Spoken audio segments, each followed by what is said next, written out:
નમસ્કાર મિત્રો, આજે વિક્રમ ભુવાજી આ બાઈને કહે છે કે તમારા ઘરે કોઈ ગોગા મહારાજની પૂજા કરતું, ત્યારે આ બાઈ કહે છે કે ના, પૂજા તો ક્યારેય કોઈ નહોતું કરતું, પણ હમણે થોડા સમય પહેલાં અમારા ઘરમાં ઘણા બધા સાપ આવ્યા હતા અને વારે વારે આવતા હતા, તેથી ગામ લોકોને બોલાવીને ઘણા સાપ અમે મારી નખાવ્યા હતા અને ત્યાં તો ગામમાં હોબાળો થાય છે ને પછી તો ગાંગી એના બાબા અને વિક્રમ ભુવાજી જ્યારે ગામના ચોકમાં જઈને જુએ છે ત્યાં તો પેલા દીકરાને સાંકળેથી બાંધીને લાવવામાં આવ્યો છે। ત્યારે ગાંગીના બાબા કહે છે કે આને છૂટો મૂકી દો, હું છું ને। ત્યારે મુખી કહે છે કે 15 દિવસે હાથમાં આવ્યો છે અને આમ જો બીજી વાર છૂટી ગયો ને તો તે હાથમાં નહીં આવે। ત્યારે ગાંગીના બાબા કહે છે કે મૂકી દો, હું કહું છું ને। અને પછી સાંકળો છોડી મૂકવામાં આવી અને ત્યારે તે ફરી પાછો ત્યાંથી ગળગળતી દોટ મૂકી અને ગામના પાદર તરફ દોડે છે। ત્યારે મુખી કહેવા લાગ્યા કે જોયું ને, હું કહેતો હતો કે એને નથી મૂકવો, પણ તમે અમારું કહેવું માન્યા નહીં, હવે જાતે પકડી લાવો।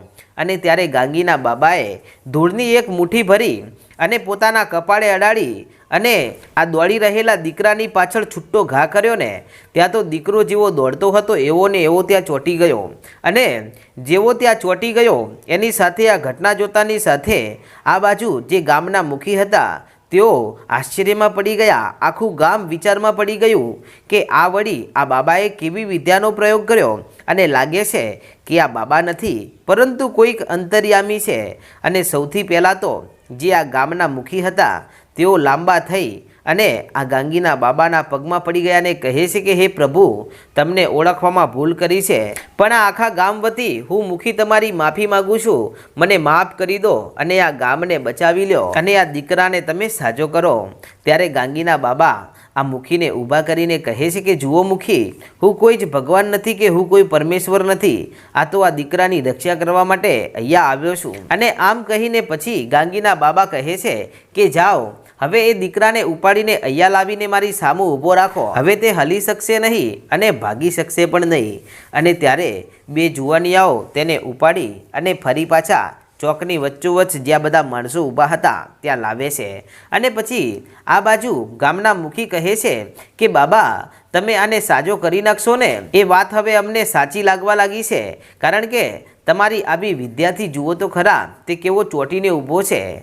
અને ત્યારે ગાંગીના બાબા કહે છે કે સારા કામ માટે વિદ્યાનો ઉપયોગ કરીએ ને તો જ વિદ્યાનો સદુપયોગ થાય। આમ કહીને બાબા આ દીકરાને પોતે ઉપાડીને કહે છે કે ચાલો આને એના ઘરે લઈ જઈએ। અને પછી તો તેને લઈ અને બધા ચાલતા ચાલતા આ બાઈના ઘરે પહોંચે છે અને ત્યારે મુખી પણ ત્યાં આવે છે અને કહે છે કે ગાંગી, આ તારા બાબા છે? કે હા, આ મારા બાબા છે। કે તેઓ આવું બધું જાદુ કેવી રીતે કરે છે? ત્યારે ગાંગી કહે છે કે એ તો મારા બાબાની આજ્ઞા હોય ને તો જ અમે એમના રહસ્ય વિશે લોકોને વાત કરીએ છીએ અને તમે એમને પૂછપૂછ કરતા નહીં, એમને જે કાર્ય કરવાનું છે ને એ અત્યારે તમે કરવા દો। અને પછી વિક્રમ ભુવાજી કહે છે કે આ ઘરમાં તમે કેટલા સાપ માર્યા છે એ તમને ખબર છે ખરા? ત્યારે પેલી બાઈ કહે છે કે હા, આ ઘરમાં અમે 6 થી 7 જેટલા સાપ માર્યા છે। ત્યારે મુખી કહે છે કે હા ભુવાજી, આ વાત સાચી છે, 6 થી 7 સાપ જેટલા તો અમે જાતે જોયા છે। ત્યારે ભુવાજી કહે છે કે સાંભળો ગામ લોકો, આ ઘરમાં ગોગા મહારાજની કાંઈક તકલીફ છે અને એમના લીધે જ આ બધું થઈ રહ્યું છે અને છેલ્લો સાપ માર્યા પછી જ આ દીકરો આમ આ રીતે ગાંડો થયો છે ને। ત્યારે આ વિધવાબાઈ કહે છે કે હા ભુવાજી, તમારી વાત સાચી છે, જ્યારે છેલ્લી વાર અમે 1 વર્ષ પહેલાં સાપને માર્યો ને એના પછી સતત મારો દીકરો 15મા વર્ષથી બીમાર પડ્યો અને એના પછી તે ગાંડો થયો છે, ત્યારથી માંડીને હજી સુધી તે નથી તો સાજો થયો કે નથી તે સુધર્યો। અને આટલી વાત થઈ ત્યાં તો દીકરો ત્યાંથી ફરી પાછો ઊભો થયો અને તે ગળગળતી દોટ મૂકે છે ગામ તરફ અને ગામ તરફ ગળગળતી દોટ મૂકીને ત્યારે આ બાજુ ગાંગીના બાબા જોતા રહી ગયા અને મુખી દોડીને ગાંગીના બાબાની પાસે આવીને કહે છે કે બાબા, એકવાર ફરી તમારી વિદ્યાનો પ્રયોગ કરો અને આને રોકી લો, નહીતર તે આપણા હાથમાં નહીં આવે। પણ ગાંગીના બાબા ચૂપચાપ આ ઘટનાને જોઈ રહ્યા છે ને તે ભાગતો ભાગતો જઈ રહ્યો છે। ત્યારે ગાંગી પણ વિચારમાં પડી કે મારા બાબા એને જોઈ કેમ રહ્યા છે ને એને રોકતા કેમ નથી, અને મારે તો જ્યાં સુધી વરસાદનું એક ધરતી ઉપર ટીમ્પુએ ના પડે ત્યાં સુધી હું મારી કોઈ જ વિદ્યાનો પ્રયોગ કરવાની નથી। પણ આ બાબા આમ આજે ચૂપચાપ કેમ ઊભા છે અને પછી ગાંગી ચાલતી ચાલતી બાબાની પાસે આવીને હળવેકથી બાબાના કાનમાં કહે છે કે બાબા, આ દોડીને જઈ રહ્યો છે એને તમે રોકતા કેમ નથી? એ ફરીવાર હાથમાં નહીં આવે.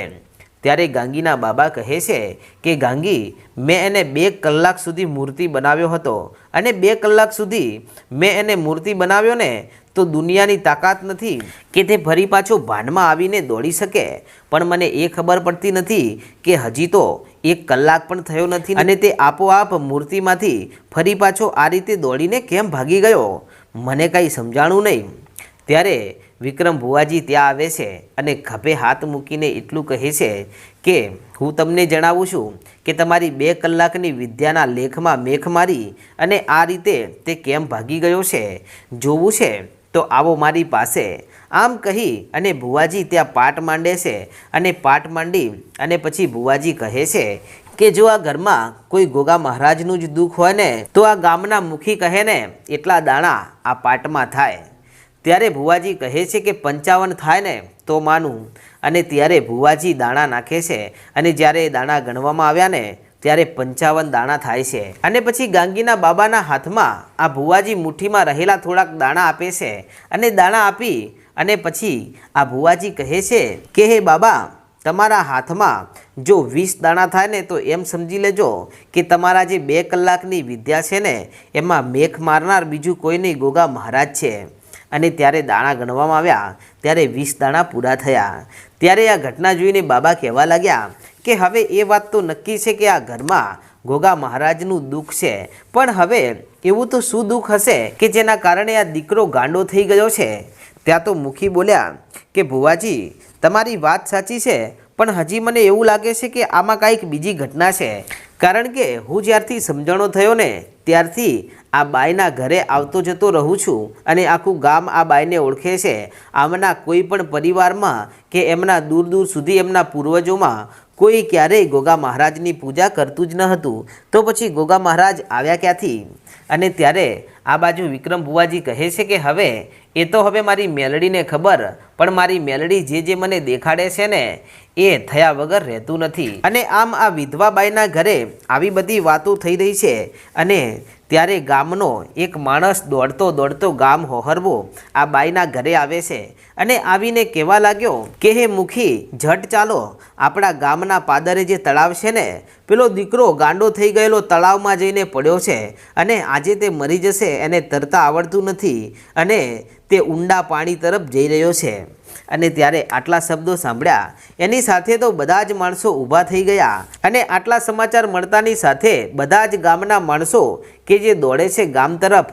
અને આ બાજુ વિક્રમ ભુવાજી, ગાંગી અને એના બાબા પણ આ તળાવ તરફ દોડીને જાય છે અને તળાવના કાંઠે બધા માણસો ભેગા થયા છે અને જઈને જુએ છે તો સાચે જ આ દીકરો અડધા તળાવમાં પહોંચી ગયો છે અને હવે જે ઊંડો વિસ્તાર છે એ બાજુ તે જઈ રહ્યો છે. અને ત્યારે ગાંગીના બાબા કહે છે કે બેટા, તું પાછો વળી જા, તું જે કહેશે ને એ હું તને આપવા તૈયાર છું. આ બાજુ ગામના બીજા ઘણા માણસો, મુખી અને બધા જ એને સમજાવે છે અને નવી નવી ખાવાની વાનગીઓની પણ લાલચ આપવામાં આવે છે. એમ છતાં આ દીકરો ત્યાંથી બહાર આવતો નથી. અને ત્યારે ગાંગીના બાબા કહે છે કે ગાંગી, હવે શું કરીશું? ત્યારે ગાંગી કહે છે કે બાબા, તમે કરો એ ખરા, તમારા સિવાય અમે ક્યાં કાંઈ કરી શકવાના છીએ.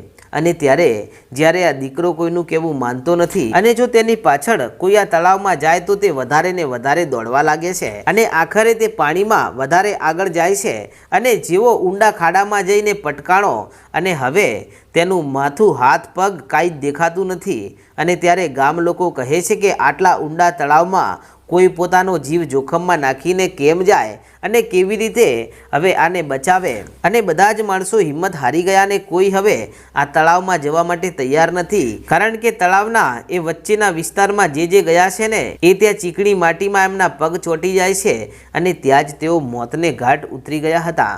તેથી હવે આ દીકરાને બચાવવાનો જ્યારે કોઈ માર્ગ ના વધ્યો ને ત્યારે આ વિધવા બાઈ પેલા બાબાના અને વિક્રમ ભુવાજીના પગમાં આવીને પડી જાય છે ને કહે છે કે ભુવાજી, તમે મારા દીકરાને બચાવવા આવ્યા છો તો પછી મારા દીકરાને બચાવો, નહીતર જો મારા દીકરાને કાંઈ થઈ ગયું ને તો ગામ લોકો તમારી મેલડીને માનશે નહીં. અને ત્યારે ગાંગીના બાબા આટલા શબ્દો સાંભળી જાય છે અને પોતે પોતાની આંખો બંધ કરે છે અને ત્યાંથી 5 ડગલા તળાવમાં આગળ આવે છે અને 5 ડગલા આગળ આવી અને પોતે કહે છે કે હે પ્રભુ, આજ દિવસ સુધી મેં મારી કામરૂ દેશની વિદ્યાથી કોઈ તળાવ, જળાશય કે નદીને સૂકવી નથી, પણ હું એક એવી વિદ્યા જાણું છું કે જેનાથી આ આખું એ તળાવ હું સૂકવી શકું એમ છું. અને આજે એક દીકરાનો જીવ બચાવવા માટે આ તળાવના પાણીને મારે સૂકવવું પડશે. મને માફ કરજો. એના સહારે ઘણા બધા પ્રાણીઓ જીવે છે અને આખું ગામ આ તળાવનો ઉપયોગ કરે છે. અને આટલું કહી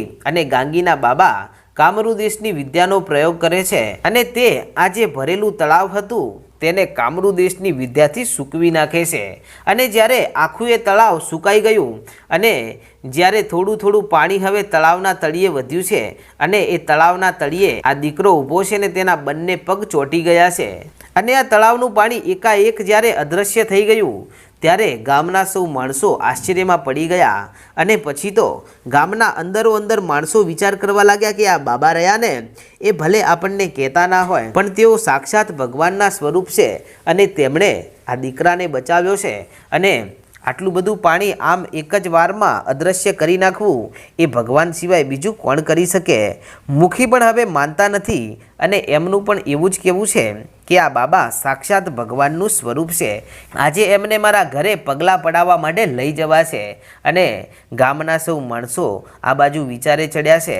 અને આમ પછી તો વિક્રમ ભુવાજીને ગુસ્સો આવ્યો અને તેઓ આકાશ સામું નજર કરીને કહે છે કે હે માં મેલડી, આજ દિવસ સુધી આપણા આંગણે જેટલા પણ દુખિયારા આવ્યા છે ને એમના દુઃખને તે ભાગીને ભૂકો કરી નાખ્યો છે, પણ આજે આ દુઃખ પકડાતું નથી. અને ગોગા મહારાજ આને કેમ હેરાન કરે છે ને એનો શું વ્યવહાર બાકી છે ને એ હવે તારે ગોતી લાવવો પડશે. અને હવે રાત પડવા આવી છે અને જો સવાર સુધીમાં આનું કોઈ નિરાકરણ નહીં આવે ને તો માડી હું મોતને ઘાટ ઉતરી જઈશ, પણ આ દીકરાનું દુઃખ મારાથી જોયું જતું નથી. આમ તેઓ માં મેલડીને પોકાર કરે છે અને આ દીકરાને ફરી પાછા બાંધી અને લઈને ચાલ્યા છે.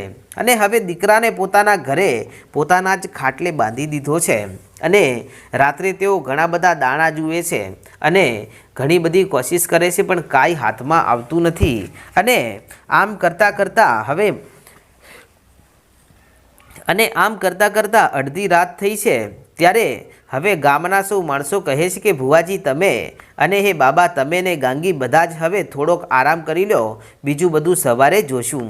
અને ત્યારે અડધી રાત્રે જ્યારે આ ત્રણેય જણા આરામ કરવા માટે ઢોલીએ સૂતેલા છે ત્યારે વિક્રમ ભુવાજીના ઢોલીએ મારી લોઢાના દાંતવાળી મેલડી આવીને ઊભી રહી ગઈ અને તે હસવા લાગીને હસતા હસતા કહે છે કે હે મારા ભુવા, બસ આટલી જ વારમાં થાકી ગયો? અરે હજુ તો તારે એવા કેસ સોલ્વ કરવાના છે જે જીવનમાં ક્યારેય જોયા પણ નહીં હોય. અને હું મેલડી તારા હારે છું તો તારે કઈ વાતે ડરવાનું? ત્યારે આ ભુવાજી હાથ જોડીને કહે છે કે હે માં, મને વિશ્વાસ છે કે આ બાઈના ઘરે ગોગા મહારાજનું જ દુઃખ છે, પણ એ દુઃખ કયું છે તે પકડાતું નથી. પણ તારે હવે જણાવવું પડશે કે આ દીકરો ગાંડો આમ અચાનક કેમ થયો છે, એને કેમ કોઈ વૈદ હકીમ કે ડૉક્ટરની દવા કામ કરતી નથી? ત્યારે માં મેલડી હસતા હસતા કહે છે કે એને ગોગા મહારાજનું જ દુઃખ છે. ત્યારે આ વિક્રમ ભુવાજી કહે છે કે ગોગા મહારાજનું દુઃખ છે તો એને કયું દુઃખ છે એ તો માડી કહેતી જા. અને ત્યારે માં મેલડી કહે છે કે એનું દુઃખ જાણવું છે ને તો સાંભળો વિક્રમ ભુવાજી. આટલું કહીને માં મેલડી જે ઘટના કહે છે તે આપણે આગળના ભાગમાં જોશું. અને તમે આપણી ચેનલ પર પહેલીવાર આવ્યા હોય તો આજે જ આપણી ચેનલ રાજા મેલડીને સબસ્ક્રાઈબ કરી નાખો. જય માતાજી.